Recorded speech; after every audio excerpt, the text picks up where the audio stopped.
We're living in two different realities. To prove that, I chopped up clips from the mainstream media while this lieutenant governor was winning and giving her inspiring speech. One of these realities is inspiring, uplifting, much more honest, and good energy, and the other one is dark, divisive, negative, fearful, stressful, and flat out dishonest. See for yourself.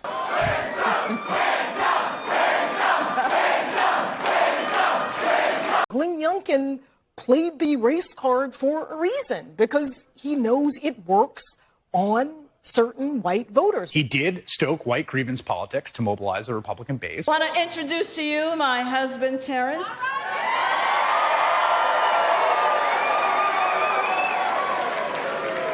He's another Marine. He's laundered Trump's really sort of disgusting, flagrant out racism. He's wrapped it in education. Education, right, which is code for white parents don't like the idea of teaching about race.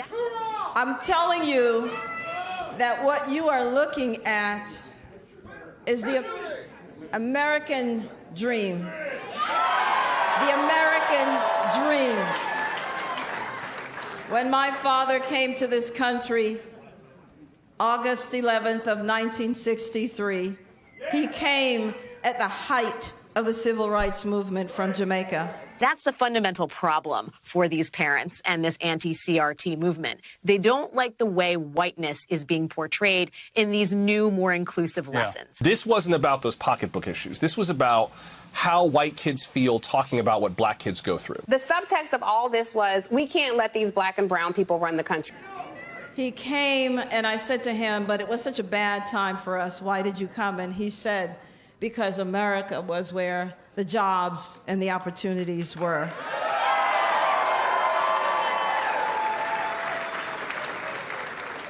And he only came with $1.75. $1.75. Took any job he could find, and he put himself through school and started his American dream. And then, yes, and now he's comfortably retired. And then he came and got me when I was 6 years old. And when I stepped on that Pan Am Boeing 737 and landed at JFK, I landed in a new world.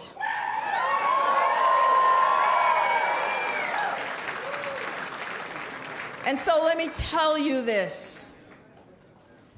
I am not even first-generation American. When I joined the Marine Corps, I was still a Jamaican. But this country had done so much for me, I was willing to die for this country.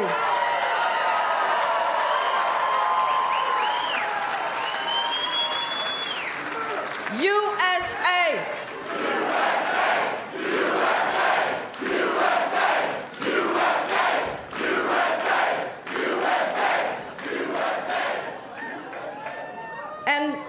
And so I say to you, victory indeed. But I say to you, there are some who want to divide us, and we must not let that happen. They would like us to believe we are back in 1963 when my father came.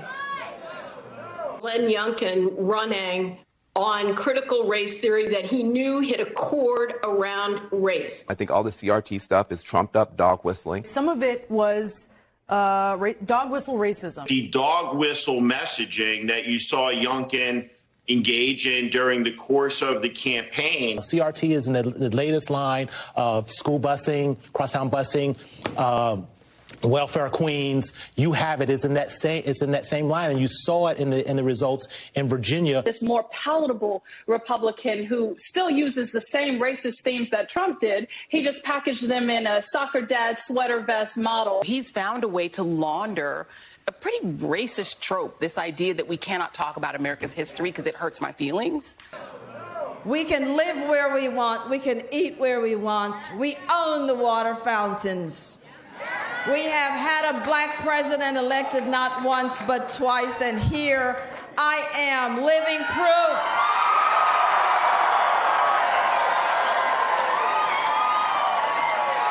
White voters do have anxiety about a changing America, right? That it is blacker, it is browner. You've got the Republicans yelling like, hey, look, the black and brown folks are coming for us. In case you haven't noticed, I am black and I have been black all my life.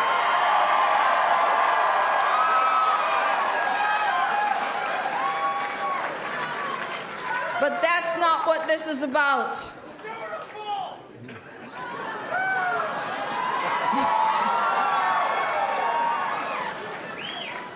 What we are going to do is we are going to now be about the business of the Commonwealth. Some Republican candidates are perfectly willing to use race as a motivating factor for their base. That has gone on for decades, and it happened this year. Race is just the most palpable tool in the toolkit. It used to be of the Democratic Party back in the day when there were Dixiecrats, and now of the Republican Party. This is about the fact that a good chunk of voters out there are okay with white supremacy. Let's call a thing a thing. Actually, scratch that. They are more than okay. We are going to fully fund our historically black colleges and universities. You're going to hear from your governor-elect, Glenn Youngkin. And he's got a day one plan that I'm already tired about. Don't know how we're gonna make it to day two. But he's gonna make sure we keep more of our money in our pockets because he's gonna get rid of all kinds of taxes. We're gonna have safer neighborhoods, safer communities, and our children are going to get a good education.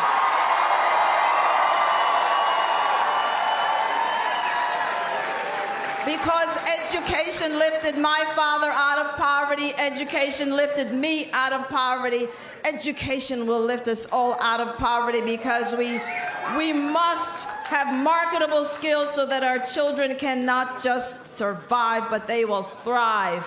And they will create generational wealth. That's what this is about.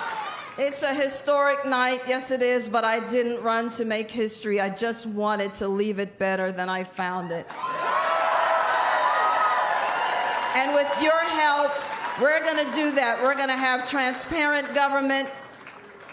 And as I used to say as we were on the trail, hold on, Virginia. Help is on the way. The cavalry has arrived.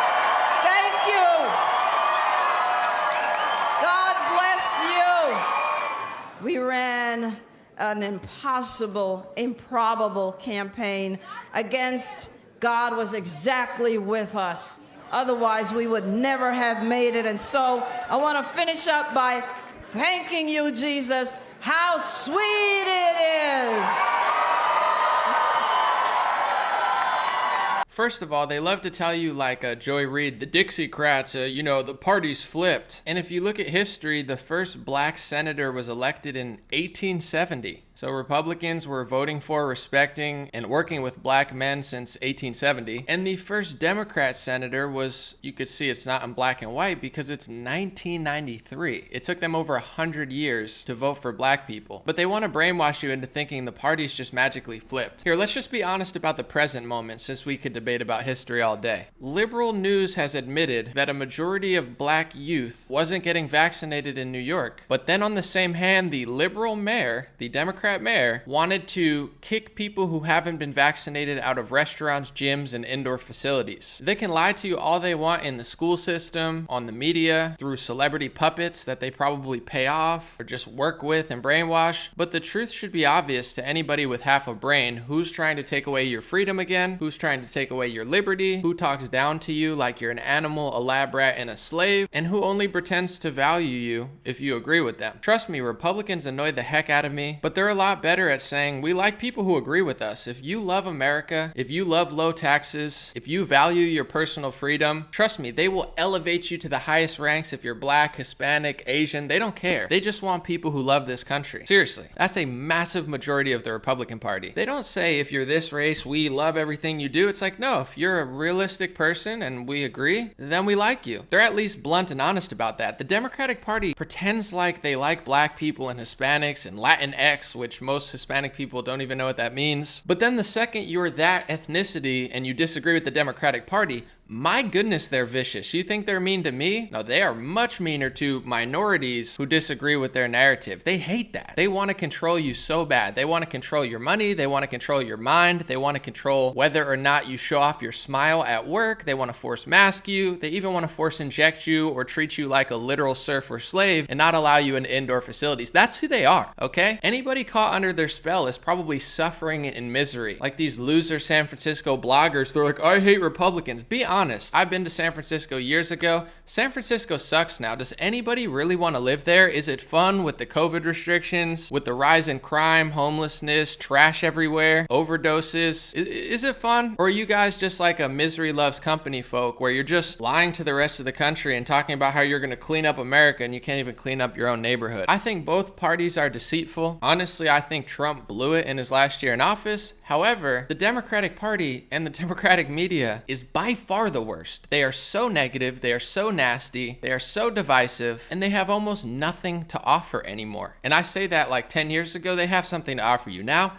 they have nothing. All they have is personal attacks. All they have is racial attacks. All they have is blaming an entire race of people and then acting like they don't do that. It's a joke. So God bless this wonderful woman for helping to expose some of that. And more people are getting tired of it. I'm sorry. These people are not leading on the music charts anymore. They're not leading on the television. They're not popular on social media. That's why they want to censor so much. It's not because they care about you or they care about ethnicity. It's because they suck. They're dishonest, wicked liars, and they can't compete in a free market.